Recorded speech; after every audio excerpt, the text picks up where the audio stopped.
My birth mother gave me up for adoption after my dad died, returned 10 years later to use me to fix her marriage, and I told her she was no longer my mom. So, I, 17, female, was recently contacted by my mother after 10 years of no contact. She put me up for adoption when I was 7 years old, and thankfully, I was able to find a family willing to take me in.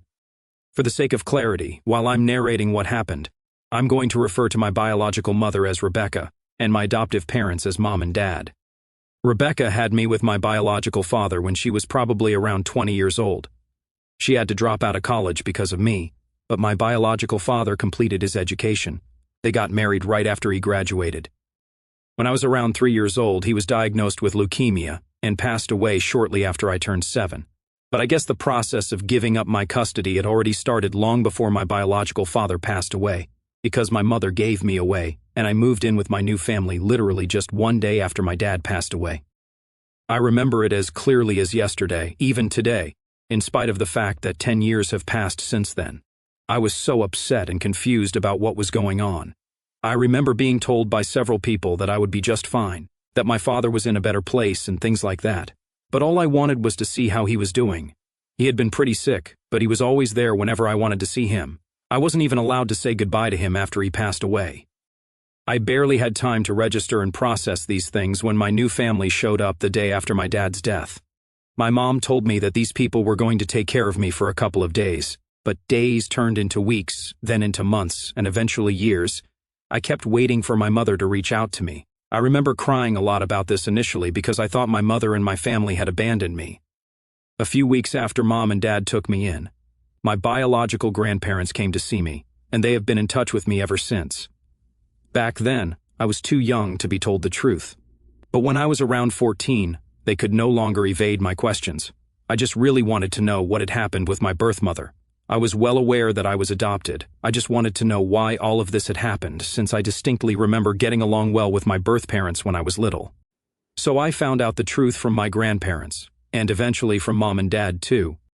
Apparently, after my biological father's leukemia diagnosis, my mother was devastated. But instead of being there for him, she started an affair with my uncle.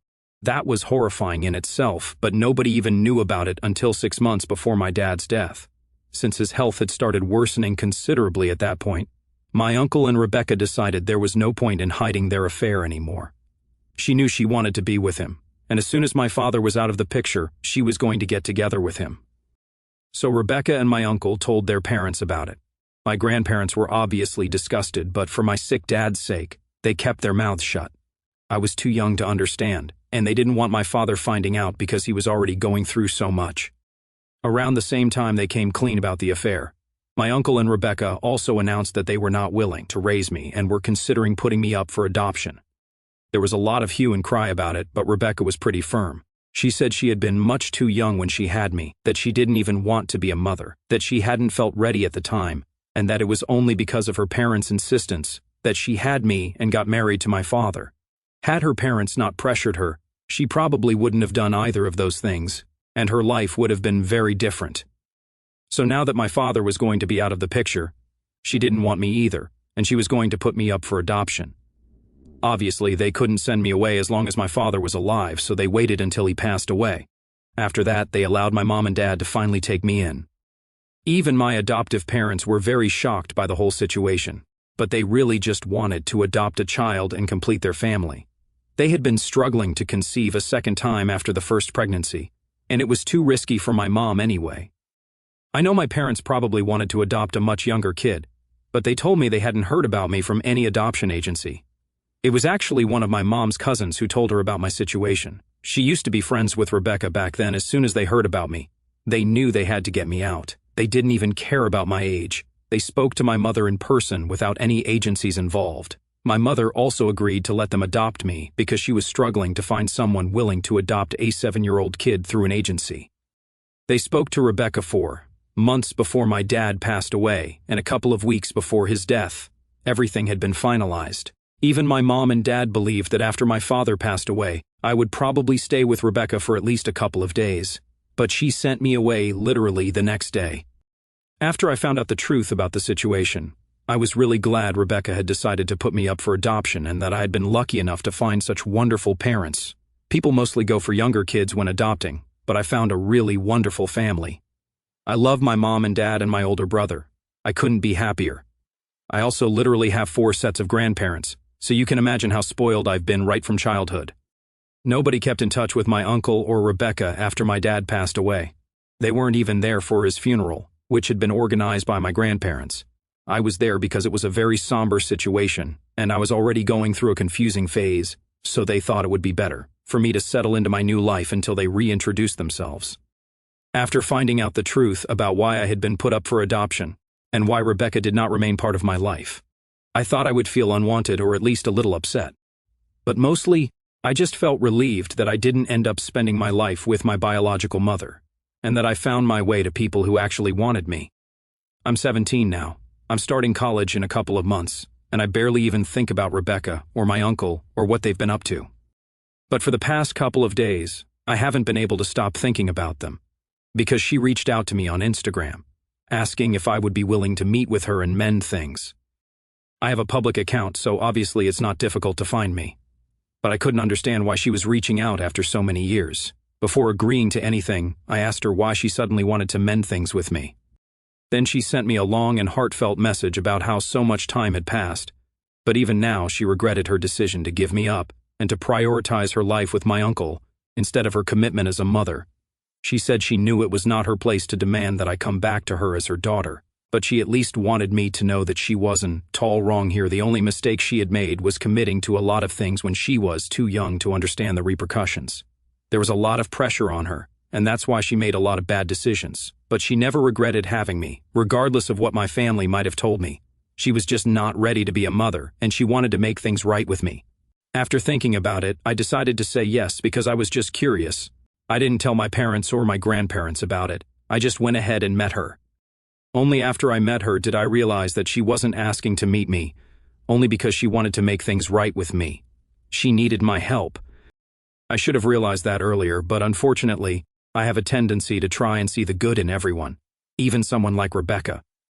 We met for lunch 2 days ago. Initially, she seemed very warm and cordial. She tried to explain her side of the story, telling me that her parents insisted she had to marry my father, drop out of college, and take care of me, and that she just wasn't ready for any of it.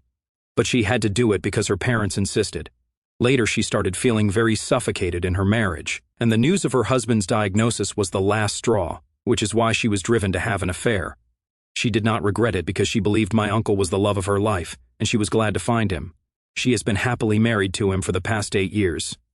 While talking about my uncle, she started crying and told me that right now her marriage was in trouble, and that was part of the reason why she had come to me. She said she needed my help in reconciling with her parents, and not just them, but also my father's parents, because after she gave me away for adoption without even telling them, they had cut her off for the last 10 years, and had nothing to do with my uncle or her. Both of them had been fine with it in the past. But for some reason my uncle had recently started fighting with Rebecca a lot because he wanted to reconcile with his parents. He knew they would never accept him back after everything that had happened, and for some reason he was blaming Rebecca for it. He believed that if she hadn't been so hasty in giving me up to my adoptive parents and had waited a bit, things wouldn't have gone so sour between all of them. So now, the only solution she could think of was to get me to talk to my grandparents and convince them to reconcile with my uncle and her. And maybe then she could save her marriage from falling apart because she and my uncle had been fighting a lot over the past couple of weeks. Honestly, there's nothing I regret more in my life than having gone to meet that woman. Clearly, she was not there to genuinely apologize, to offer an explanation, or even to make amends like she claimed. She was only there because her marriage was in trouble and she thought I could help her out. If I could, I don't think I would want to do that, because she does not deserve my help after how selfish she has been. After hearing her out, I told her that her crocodile tears were not going to work on me, and I was about to leave. But she said that if I had been in her place, I would have understood her situation better. She said she had been forced to become a mother when she wasn't even ready to do it mentally, and in spite of that, she had tried her best to be a good mother to me. If I couldn't even see that because I was so brainwashed by my family, then that just meant I was no different from the rest of them. That really ticked me off. Because so far, she had only been a mother to me for 6 or 7 years, and even then she had all the help in the world. I was pretty confident that she had not been told to drop out of college by my grandparents. That was her personal choice. They had told me several times that my mother had chosen to give birth to me. They had not insisted on anything. They had only advised her to have me and then see where it goes. She was the one who misconstrued it as pressure from them. And if it came down to choosing whom to trust between those two people, I would obviously pick my grandparents. I told her that she could sell her baloney somewhere where people would be stupid enough to buy it, since I was not. I told her I did not believe a word of what she was saying, even though I'd been willing to give her a chance to be honest and make amends with me like she said she wanted to. She had cheapened her apology by trying to get me to fix her relationship without even trying to do it herself first. I told her that I was not obligated to do anything for her since we did not have any relationship. She might have given birth to me, but it was my mom who had raised me, not her. Then I walked out of the restaurant and went back home. After that, once I got back home, I realized she had texted me, a voice note of her crying. I could tell she was still inside the restaurant because I could hear the background noise. That's why I felt a bit guilty. I'm pretty sure you have to be really devastated to start crying like that in a public space. Anyway, she was crying and saying that it was really horrible of me to say that we did not have any relation because no matter what had happened, she was still my biological mother and I was her flesh and blood. Regardless of everything, she still considered me her daughter. But I don't know what to tell her. I really just don't consider her my mother anymore, and I don't really want to feel bad about it because I don't think it's necessary. She hasn't been my mother for the past 10 years. I just feel messy and conflicted because of the way she was crying on the phone. Even now, I haven't been able to bring myself to block her.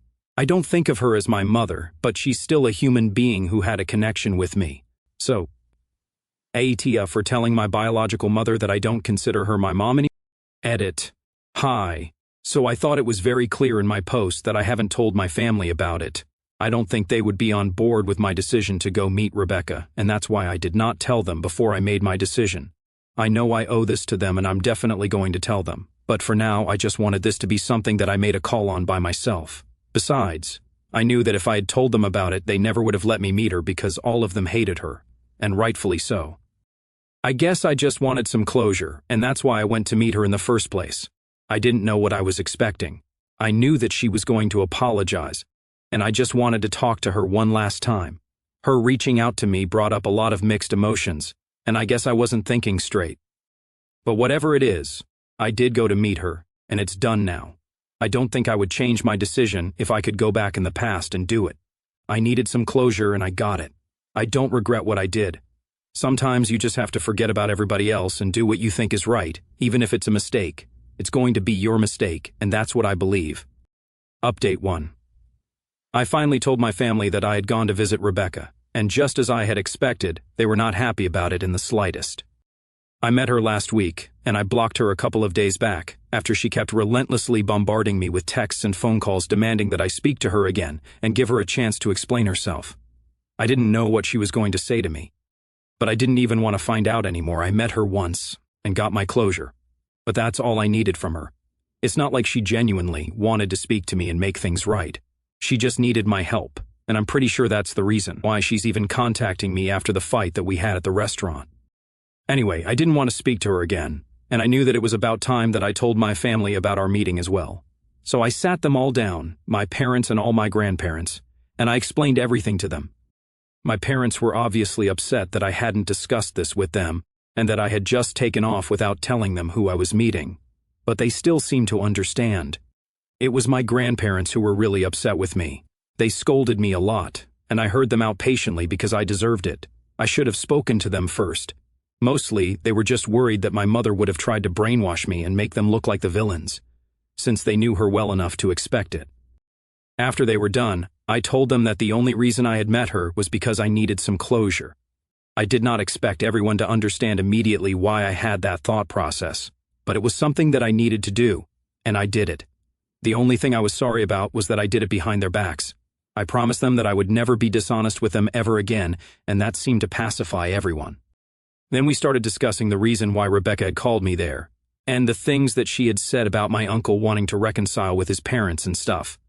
The one thing that all of us could agree on was that there was definitely more to the situation than we were being led to believe. If she was trying to manipulate me into getting back into the family, It meant that they were probably in trouble and needed some sort of help. Since Rebecca had said that her marriage was in trouble, and she had definitely seemed very distressed when she was on the phone, and even when she met me, my grandparents deduced that she was probably being truthful about my uncle being pissed at her.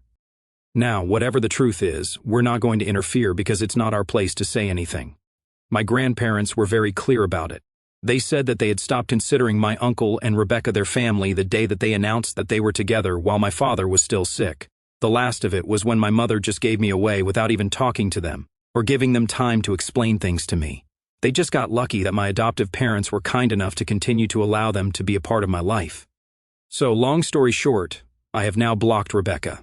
No matter what happens after this, I'm not going to be speaking to her again. I know that she's quite desperate to talk to me, since the last few messages that she sent me were begging me to talk to her and telling me that her marriage was falling apart and so was her life, and that she desperately needed me right now. I felt really guilty ignoring all of that, but honestly, what does she even expect me to do? Even if I wanted to, I really don't think that I would be able to get my grandparents to speak to her or my uncle. If I were in their place, I wouldn't want to speak to them either, so it's completely fair for me not to want to interact with her anymore. I know that she can just make more accounts and keep trying to get to me, but it's not going to work. So I have decided that if she tries to reach out to me again, then I'm going to tell her that I'm not interested. And if she bothers me, then I'm going to report her. I did overhear my grandparents discussing potential reasons as to why my uncle would want to contact them again after so many years, and they had been speculating that maybe they were having financial trouble. Since nobody from our family has been in touch with them, we don't really know what they've been doing. We know for a fact that they are still living here in the same city, but we don't know what they do for a living. Rebecca used to be a stay-at-home mom when I was living with her, but now I don't know. But one thing is for sure. If my grandparents are right, and Rebecca and my uncle are actually trying to reconcile with my grandparents because they are in financial trouble, I will know for a fact that they don't even deserve the bare minimum respect that they receive from other people, because it is just disgusting human behavior, reaching out to your daughter who you haven't spoken to in a decade so she can fix the situation with your parents just because you need money. That's literally one of the cheapest things I can imagine people doing. And yes, I really hope that she gets her comeuppance if that's actually the case here. Update 2. Hey, so she reached out to me once again today. I had blocked her everywhere about days ago.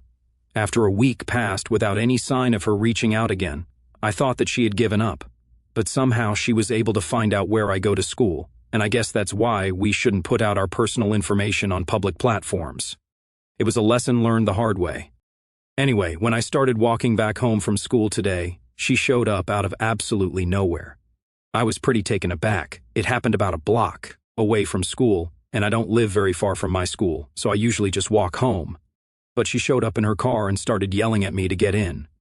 I told her I was not going to get into her car because I did not trust her, and I said that if she insisted or tried to create drama, then I would start screaming right there in the middle of the street and then she would be done for. She just told me she was not here to fight with me or bother me. She just wanted to talk to me, and she did not even care if I was not going to help her reconcile with her parents. She just wanted to speak to me and reconcile with me at the very least. She claimed that everything had gone wrong the last time that we met, and she just wanted to make up for everything. She knew that I was going to misconstrue everything that she was saying as fake and think that she was putting up an act, but she wanted to tell me that that was not the case, that she really would love to make things right with me. I could literally hear how desperate she was in her voice. I don't know why. I know I should have felt bad for her, but I just felt annoyed, so I told her to leave me alone. I did not want anything to do with her. And that's when her true colors started showing again. I'm actually pretty proud of myself for not falling for her act the first time around, since she was pretty good at pretending that she was sorry and that she really wanted to make things right with me. Anyway, as soon as I told her to leave me alone, I guess I had a bit of a talk back, and she completely freaked out at me because of it. She started cursing at me and said that she was trying really hard to talk to me politely, but if I was going to be like this, then she was going to make sure that she screwed up my life. The woman literally started threatening me, saying I had better watch my back and stuff, but I just found it very amusing because what was she even going to do anyway? I just continued to walk while she cursed at me, and eventually she just drove off after flipping me off. I was so relieved. Once I got back home, I told my parents about it, and once again everyone gathered around to discuss what was going to be done.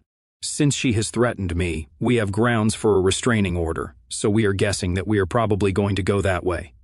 I don't have an issue with it. I would actually prefer that, so that she cannot bother me again and again. Update 3. So a couple of days ago, my parents filed for a restraining order against Rebecca. After she was served, that's when my uncle decided to reach out to his parents finally. And just like they had predicted, it was obviously because of money. They had been running a confectionery together for the past couple of years, but it has not been doing well for the last few years, so they were in desperate need of money. But they knew that if they reached out to their parents directly, it would not work. That's why they came up with this whole act. Unfortunately, Rebecca lost patience with me and it screwed everything up for them. So who knows? They might even get divorced because of this, and I'll be the happiest person if that happens. My uncle is still trying to suck up to his parents, trying to get them to give him some money, and he keeps saying that he has nothing to do with the way Rebecca behaved with me, but as their only son, he deserves to get some help from them.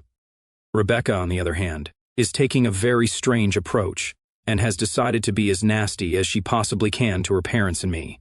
She's been talking crap about us online without any fear of the consequences. All that's doing is making our case stronger, so I hope she continues. We are pretty positive that we are going to be able to get the restraining order against her because it's pretty obvious that she is unhinged now. I don't even know why she's fighting it because the other day she made it pretty clear that she wants nothing to do with me anyway. It doesn't matter in the first place because I'm going to be leaving for college in the fall, and I don't think it's going to be likely for her to show up there since she's struggling with money. And regardless of whatever happens, my parents and my family are always going to be by my side, so I don't really think that I have anything to worry about.